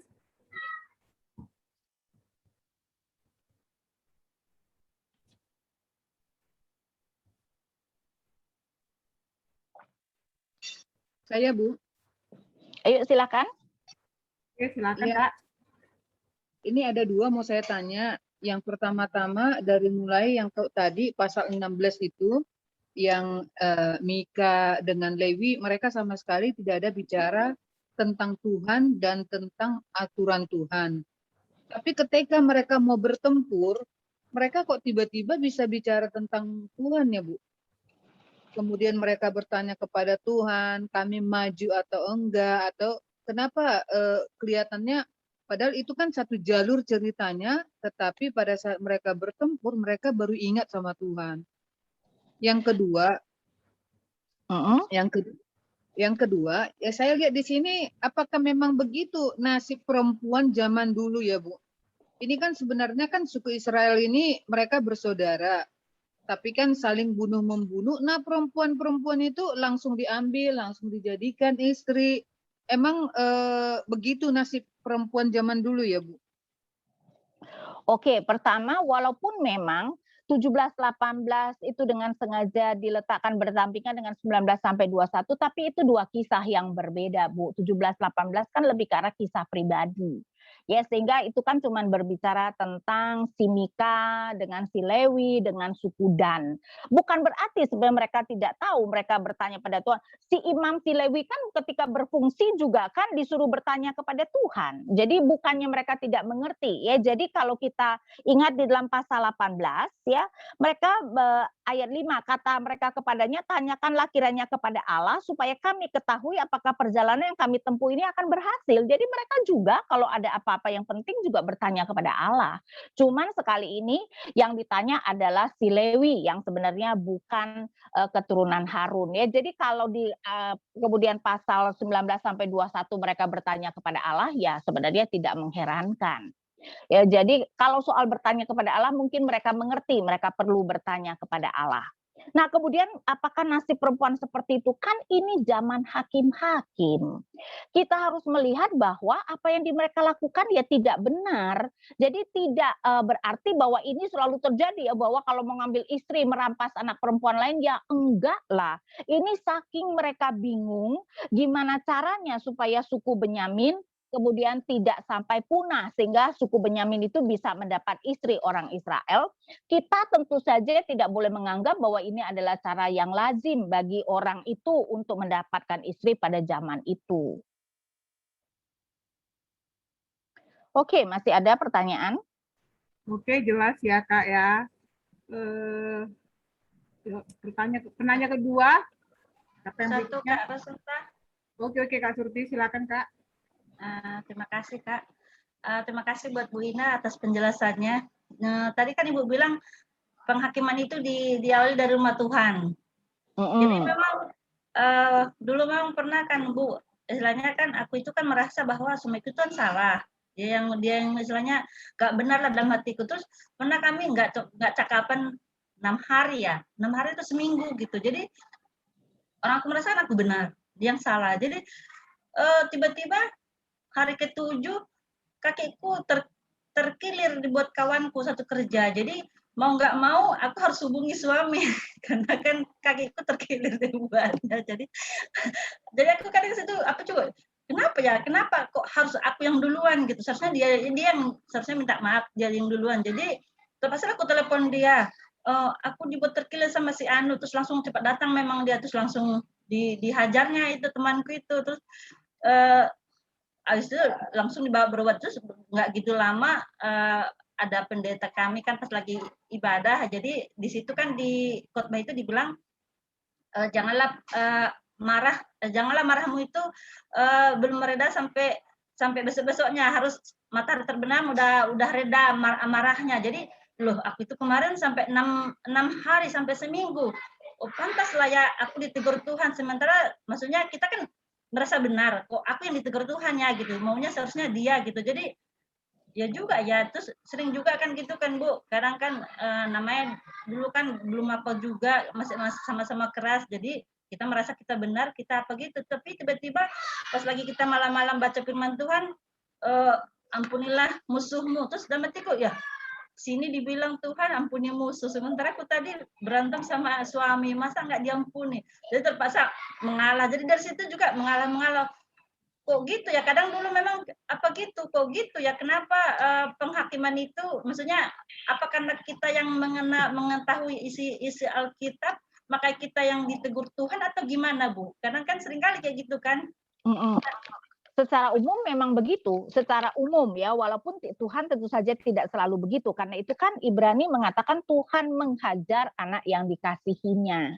Jadi seorang itu kalau lebih dekat dengan Tuhan, ya Tuhan lebih tepat menegur daripada kalau seorang yang tidak begitu dekat pada Tuhan. Ya, karena itu memang secara umum itu seperti itu. Jadi Tuhan itu akan menuntut menuntut standar yang lebih tinggi bagi orang yang lebih dekat pada Tuhan, dan karena itu penghukuman nanti akan dimulai dari rumah Tuhan. Jadi Tuhan itu akan menghukum umatnya lebih dahulu, baru mereka yang bukan umatnya. Karena itu kenapa misalnya Tuhan hukum Israel dan Yehuda dulu sebelum Tuhan menghukum bangsa-bangsa lain. Tuhan menghukum Yehuda dengan memakai Babel, padahal itu yang menjadi pergumulan Habakuk. Kenapa Tuhan memakai bangsa yang lebih jahat untuk menghukum bangsa yang lebih tidak jahat? Tapi itulah Tuhan kita. Sering sekali memang ya, kalau kita melihat prinsipnya itu, penghakiman dimulai dari rumah Allah, dan itu adalah perkataan Alkitab, itu bukan perkataan saya ya. Jadi memang itu adalah prinsip Tuhan. Ya, jadi biasanya yang lebih dekat dengan Tuhan, yang Tuhan tuntut tentu saja lebih tinggi.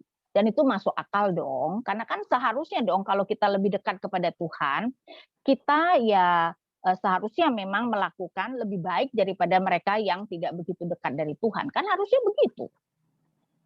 Iya Bu, dulu kan belum baru memang Bu, dulu masih istilahnya karena kita juga kita masih ego kita masing-masing. Jadi dulu memang belum banyak dengar firman Tuhan, belum sering ikut PA. Jadi dulu orang kita kerja, kita cari uang, kita ngurus apa, terus dia lagi kayak gitu. Jadi kita berbuat apa? Terus tadi juga di Yehuda tadi juga kan, padahal udah bertanya sama Tuhan 2 kali sampai bisa tewas 40.000 diizinkan Tuhan gitu. Kadang memang kalau kita lihat kok gitu ya, kok Tuhan dibiarkan ya, maksudnya padahal mereka bertanya dulunya sama Tuhan, tapi dibiarkan sampai 40.000 orang tewas gitu. Kadang nggak kadang nggak adil rasanya gitu ya Bu ya, kecuali tadi kalau mereka nggak bertanya gitu ya Bu ya. Betul. Oke. Ya, Bu, makasih Bu. Oke, masih ada yang lain? Oke, dipersilakan bagi penanya ketiga. Siapa yang mau bertanya? Mumpung masih ada waktu, karena hari ini season terakhir bersama Bu Nawati di tahun ini.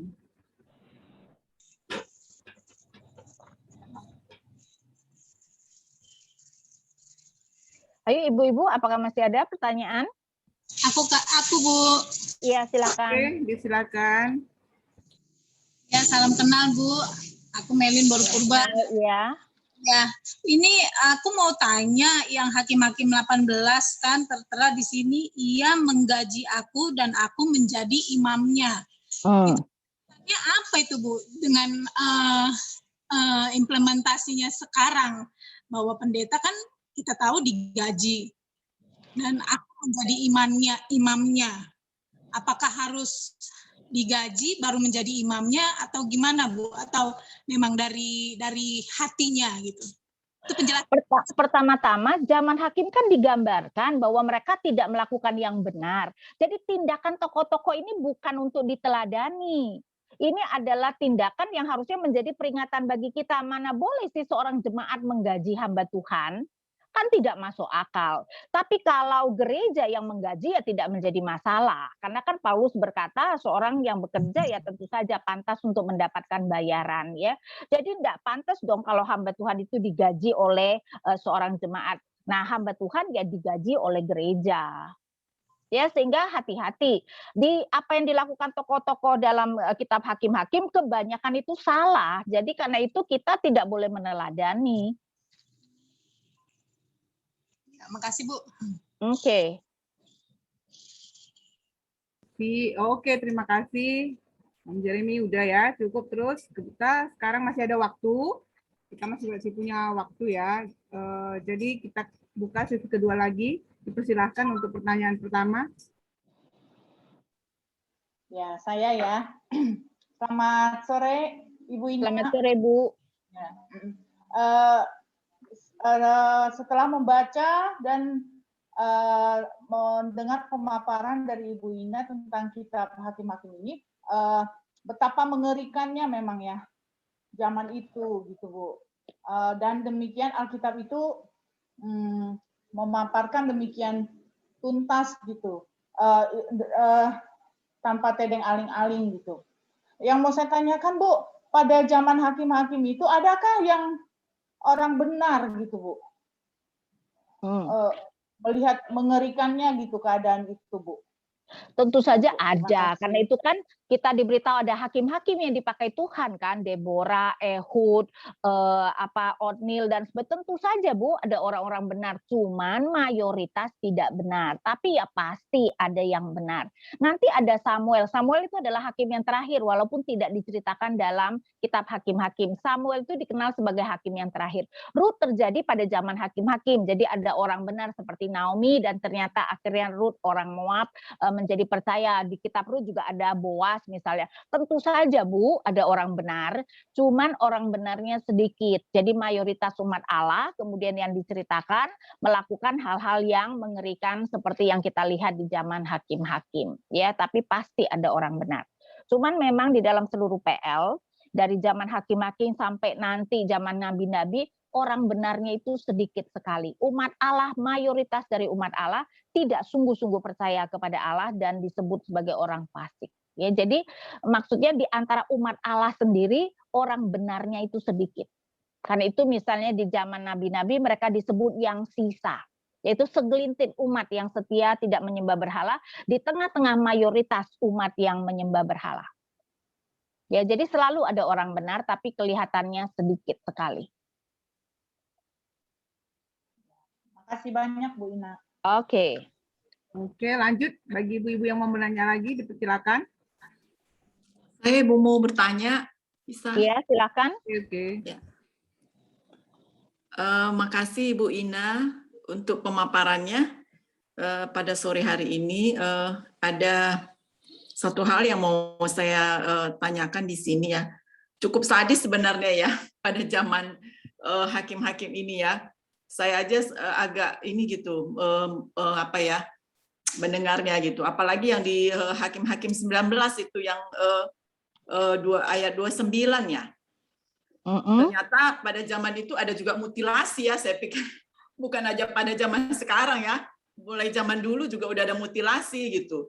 Sampai di rumah diambilnya lah pisau, dipegangnya lah mayat undiknya, dipotong-potongnya menurut tulang-tulangnya. Menjadi 12 potongan, lalu dikirimnya ke seluruh daerah orang Israel. Dia kan menyatakan dirinya seorang imam gitu ya, seorang imam yang dia juga berbicara. Seorang Lewi Bu, bukan seorang Lewi ya, seorang Lewi ya. Tapi dia kan menyatakan juga dinyatakan sebagai imam gitu di situ ya. Tapi sangat apa ya gitu, begitu mampu ya, tega gitu ya melakukan ini gitu. Apa enggak apa gitu, haruskah dia menyatakan seperti ini kepada suku lain gitu? Kan bisa saja misalnya memberi pernyataan atau mengirim pernyataan melalui siapa gitu untuk menyatakan apa yang sudah dilakukan kepadanya gitu ya, apa yang sudah terjadi gitu. Kenapa harus membuktikannya dengan membuat seperti ini, membuat potongan-potongan mayat gitu ya. Serem banget ininya gitu Bu Ina. Jadi sementara dia juga dipakai orang Lewi ini kan sebagai untuk ini ya perantara lah gitu ya untuk menyatakan apa yang mau untuk misalnya Tuhan mau gitu ya, yang mau dikehendaki gitu. Jadi apa gitu ya, bagaimana penjelasannya gitu Ibu Ina kok sampai seperti ini gitu ya pada zaman itu, apa memang begitu pula memang yang dikehendaki begitu? Nah, pengkhotbah mengatakan tidak ada yang baru di bawah matahari, dalam arti tindakan manusia. Jadi dari zaman dulu pun manusia bisa sangat kejam. Ini sebenarnya mutilasi mah tidak ada papanya, karena kan mutilasi maksudnya bukannya orangnya hidup-hidup ya, orangnya sudah mati baru dimutilasi, walaupun memang kan itu kan sebenarnya kayaknya tidak menghormati mayat lah ya. Nah, saya rasa tujuannya supaya orang-orang Israel benar-benar memperhatikan. Kalau seperti Ibu katakan cuma sulit nulis surat, tidak akan menggemparkan. Kenapa menggemparkan? Karena mereka menerima potongan mayat. Itu yang membuat Israel kemudian gempar. Jadi saya rasa si Lewi ini memang mau memberikan efek gempar, efek dramatis. Karena itu kenapa sampai kemudian memotong-motong mayat gundiknya. Bukan berarti apa yang dilakukan benar. Ingat ya, zaman hakim-hakim setiap orang berbuat apa yang benar menurut pandangannya sendiri. Kalau menurut saya tujuannya supaya menarik perhatian. Karena kalau dia cuma memberikan surat, pasti efeknya tidak akan sama. Dan betul efeknya menggemparkan ya, 11 suku berkumpul. Ya, dan kalau cuma surat saya rasa tidak akan terjadi seperti itu. Jadi saya rasa itu tujuannya. Apakah benar atau salah? Nah, sebenarnya memang mungkin ya ini sulit dikatakan lah apakah itu benar atau salah ya, karena sebenarnya tujuannya adalah untuk menegakkan keadilan. Cuman memang mungkin caranya yang kita pikir sadis ya. Tapi ini mutilasi mayat loh ya, bukannya hidup-hidup kemudian dipotong. Zaman kuno Bu, orang itu bisa hidup-hidup dipotong tangannya kakinya loh ya, misalnya Asyur melakukan kepada itu. Jadi zaman kuno tentu saja juga tidak kalah sadisnya, tapi jangan berpikir bahwa orang zaman sekarang tidak sadis loh. Karena itu pengkhotbah mengatakan tidak ada yang baru di bawah matahari. Manusia itu pada dasarnya jahatnya luar biasa. Jadi tidak usah heran kalau hal-hal seperti ini terjadi. Terima kasih Bu. Oke, ya Kak Dameria ya untuk pertanyaannya. Terus ada pertanyaan ketiga, ini ada dari chat dari Kak Masda Situngkir. Mau tanya Bu, dari Hakim-Hakim 18 sampai 31 secara geografis apakah Silo jauh dari Lais? Cukup jauh harusnya ya. Soalnya Lais dan itu sudah kota yang paling tinggi, paling jauh ya, paling jauh. Sehingga harusnya cukup jauh tuh. Silo coba lihat di Alkitab, Silo itu dekat Betel ya, jadi di bagian bawah. Jadi kalau ibu-ibu mau melihat peta itu cukup jauh tuh, ya nggak tahu kelihatan apa enggak. Nah saya yang ini saya tunjukkan yang atas itu adalah kota Dan di sini, sedangkan Silo itu di sini ya, jadi cukup jauh memang, ya. Oke ya Kak, sudah ini ya, sudah terjawab. Oke, sekarang kita masih punya waktu, masih kita buka satu sesi lagi ya, sesi yang ketiga. Kami persilahkan bagi yang ibu-ibu yang masih mau bertanya, silakan. Saya Kak. Iya. Mungkin saya. Ayus ya, nanti menyusul lagi ya Kak. Habis itu Mam Jopi ya. Oke, silakan Kak Yus. Iya, ya, mungkin dari apa yang dipaparkan Ibu Ina tadi kan, yang kebanyakan yang diceritakan itu kan mengenai kejahatan, kengerian lah gitu ya. Yang mau saya tanya adalah ini kan kita PA untuk ibu-ibu, sebagian besar ibu-ibu. Kira-kira pesan apa yang paling penting yang ingin disampaikan dari pemaparan ini? Itu aja. Terima kasih. Kelihatannya kitab Hakim-Hakim mau menunjukkan umat Allah itu bisa menjadi bebalnya luar biasa. Sehingga kita kemudian membaca itu jangan berpikir, itu kan terjadi pada umat pada zaman itu, tidak mungkin terjadi pada saya. Sehingga kita kemudian perlu merefleksikan apakah ternyata kerohanian kita dan moral kita juga sudah merosot seperti itu. Ya, jadi kita ketika membaca firman Tuhan kemudian harus merefleksikan seperti yang tadi saya katakan, melakukan apa yang dibenci Tuhan tetapi berpikir bahwa dia diberkati. Nah, kalau saya bilang orang Kristen pasti banyak hidup seperti itu. Sebenarnya hidup dengan tidak taat pada Tuhan, tapi menganggap bahwa Tuhan sedang memberkati. Karena itu memang apa yang diberikan di dalam firman itu semuanya pasti berguna untuk kita, baik laki-laki maupun perempuan. Paulus mengatakan bahwa firman itu juga diberikan untuk mengajar, mengkoreksi, menegur. Nah, kitab Hakim-Hakim kelihatannya lebih bertujuan memberikan koreksi dan peneguran, peringatan kepada kita. Karena itu ketika kita membaca apa yang terjadi di dalam kitab Hakim-Hakim, kita kemudian harus melihat apakah Tuhan juga sedang menegur aku. Jangan-jangan aku pun bertindak seperti tokoh-tokoh di dalam kitab Hakim-Hakim ini. Dan pada hari ini kita berbicara tentang kemerosotan rohani dan kemerosotan moral. Kita perlu bertanya, sejauh mana sebenarnya kita tahu firman Tuhan? Jangan-jangan kita sama seperti orang-orang dalam zaman Hakim-Hakim, tidak tahu firman Tuhan. Padahal kalau kita tidak tahu firman Tuhan seperti zaman Hakim-Hakim, kita berarti lebih berdosa dari mereka yang pada zaman Hakim-Hakim. Karena apa? Karena firman kita sudah lebih lengkap. Sekarang ada PL dan PB. Sekarang kita punya Alkitab di rumah. Orang zaman kuno tidak punya Alkitab di rumah. Mereka itu hanya mendengar firman Tuhan ketika pada hari Sabat mereka pergi ke rumah ibadat dan mendengarkan firman Tuhan. Jadi kalau sampai kita itu tidak mengerti firman Tuhan, kita jauh lebih berdosa daripada mereka yang pada zaman Hakim-Hakim. Dan kalau saya bilang sih banyak umat yang tidak tahu firman Tuhan bahkan pada zaman sekarang. Ya, sehingga ini adalah suatu teguran bagi kita. Jangan-jangan kita juga seperti orang-orang dalam zaman Hakim-Hakim. Makasih Bu Ina, jelas ya Kak Ya. Ina. Ya, makasih Ibu. Lanjut ke Mam Jopi, silakan Mam Jopi. Ya, shalom Ibu, terima kasih. Tadinya saya juga mau bertanya seperti itu, karena di Hakim-Hakim kan setelah kita baca dari awal juga dari bulan lalu kita tentang Zeta, yang dia juga di akhirnya kan dia najarnya kurang enak gitu. Nah, saya kepikiran Hakim-Hakim ini kan sebenarnya saya juga langsung evaluasi diri tentang apa yang terjadi dan banyak hal yang saya koreksi dari firman ini ke diri saya sendiri. Cuman saya berpikir apakah benar-benar tidak ada yang menunjukkan bahwa kita itu melihat paling tidak kita memang manusia bebal atau di Hakim-Hakim ini pun zaman bebal gitu ya. Tapi saya membaca di ini kan tadi di Hakim-Hakim 20 itu yang ayat 23.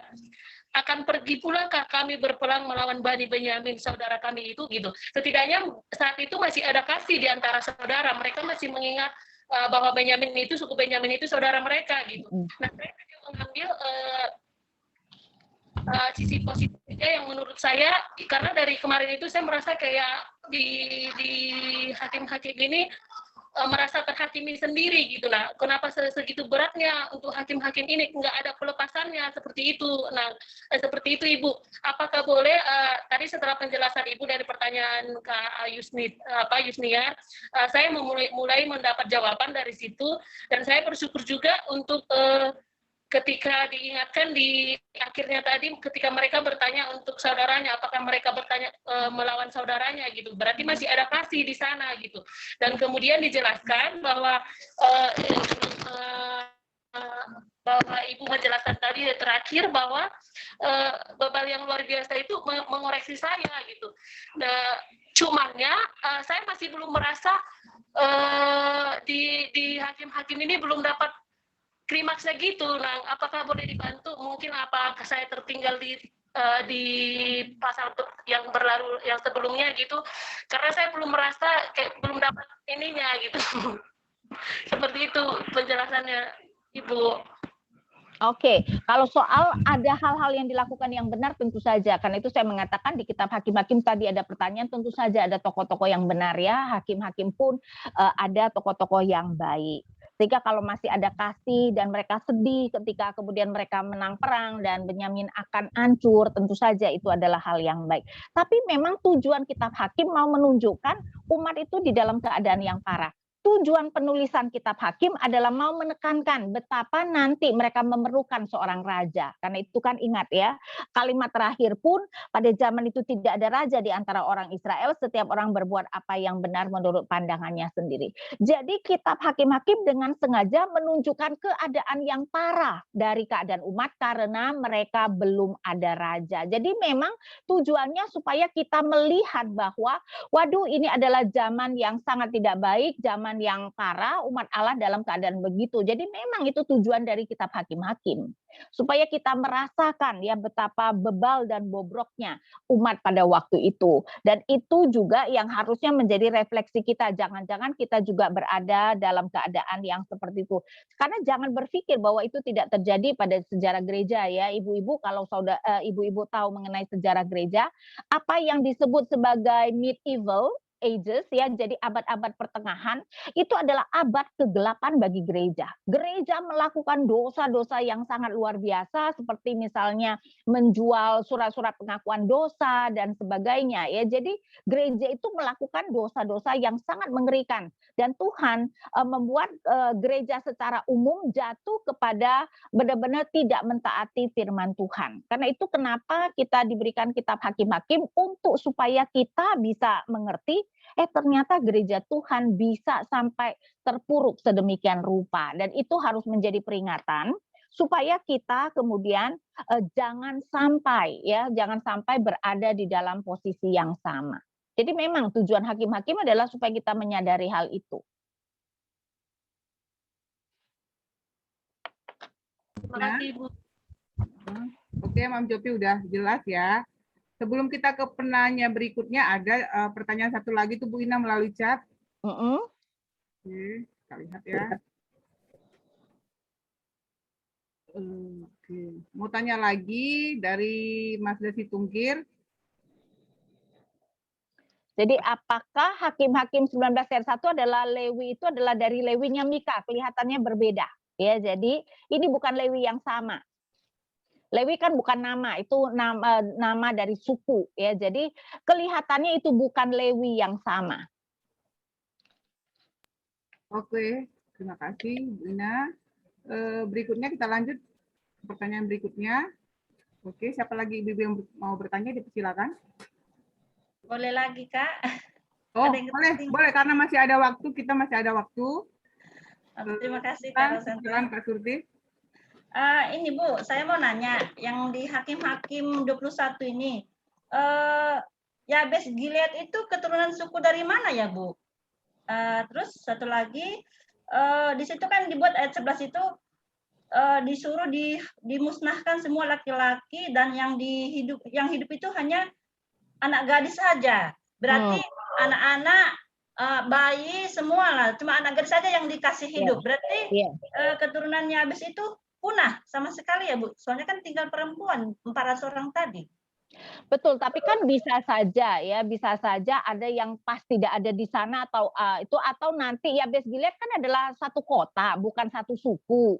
Sehingga nanti masih ada orang kembali tinggal di Yabes Gilead. Ya, jadi bukan berarti betul pada saat itu mungkin seluruh penduduk kota itu dimusnahkan kecuali 400 kota, tapi Yabes Gilead saya lupa deh. Itu dari 2,5 suku yang di timur, cuman saya lupa persis. Jadi di antara Ruben, Gad dan setengah Manase. Ya, jadi itu di seberang timur Sungai Yordan. Jadi tentu saja nanti ada suku misalnya katakanlah itu adalah Manase misalnya yang kemudian tinggal di kota Yabes Gilead lagi. Jadi kota itu kemudian tidak punah. Cuman pada saat ini orang-orang kota itu sebenarnya dihukum. Tapi kan suku itu kan satu daerah. Yabes Gilead itu cuma salah satu kota. Ngerti nggak Bu? Ya, jadi pasti bukan berarti suku dari suku itu semuanya punah. Tidak. Cuman orang-orang kota itu yang kemudian dipunahkan. Oh ya, Bu. Makasih Bu. Oke. Kita masih buka beberapa pertanyaan lagi, sekitar 10 menit lagi ya Ibu-Ibu. Bagi ada yang mau bertanya, dipersilakan. Kita masih ada waktu 10 menit lagi untuk diskusi.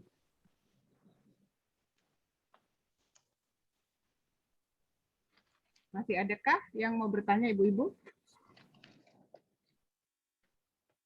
Oke, Kak Herli Anawa. Kak Herli dipersilakan, Kak. Iya, Makasih Bu Ina untuk pemaparannya. Saya mau bertanya sedikit, mungkin saya miss something ya, minggu lalu mungkin saya kurang jelas kenapa ya mereka di pasal 21 ayat 1 mereka mengambil sumpah di Mizpah bahwa mereka tidak akan menyerahkan anak-anak perempuan mereka untuk menikah dengan laki-laki suku Benjamin. Loh, Itu, karena kan memang mereka Benyamin lagi tidak taat pada Tuhan kan, disuruh menyerahkan Gibeah tidak mau. Gibeah itu adalah kota Benyamin. Jadi seharusnya kalau Benyamin melakukan tindakan yang benar, mereka menyerahkan orang-orang Gibeah untuk dihukum mati, ya berarti kemudian Benyamin tidak salah. Tapi kan Benyamin tidak mau, sehingga membela orang-orang Gibeah. Karena itu kenapa orang-orang Israel bersumpah tidak akan memberikan anak perempuan mereka kepada orang Benyamin. Oke Ibu, makasih untuk penjelasan. Oke, masih ada yang mau bertanya? Kami persilakan.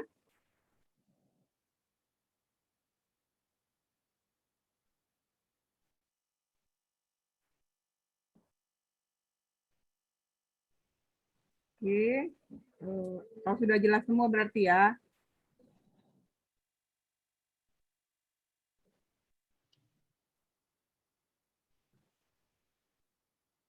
Sudah. Oke. Masih adakah Ibu-Ibu? Kalau tidak ada, biar kita cukupkan diskusi kita.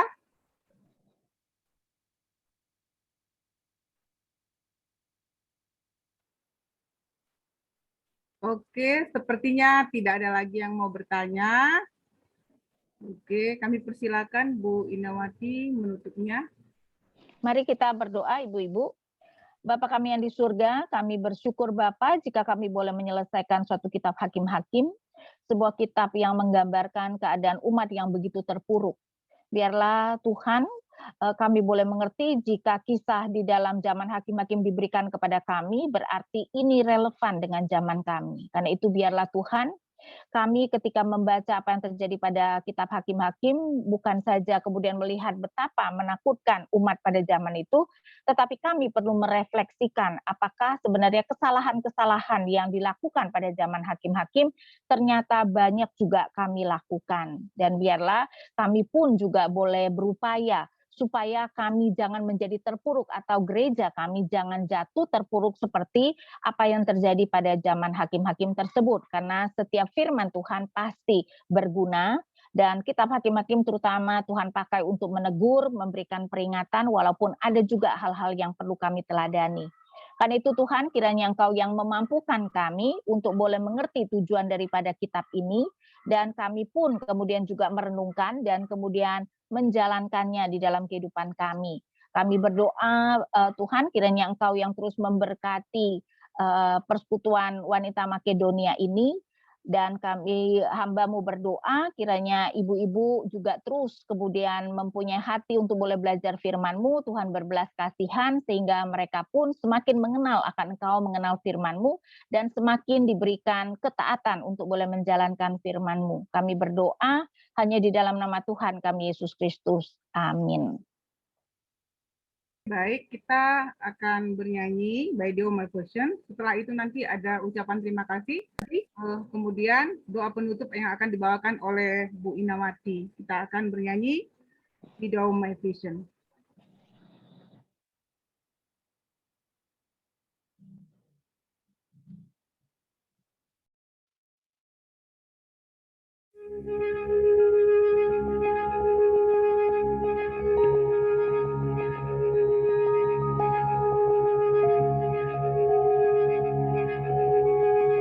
Sambil kita kumpulkan persembahan kita,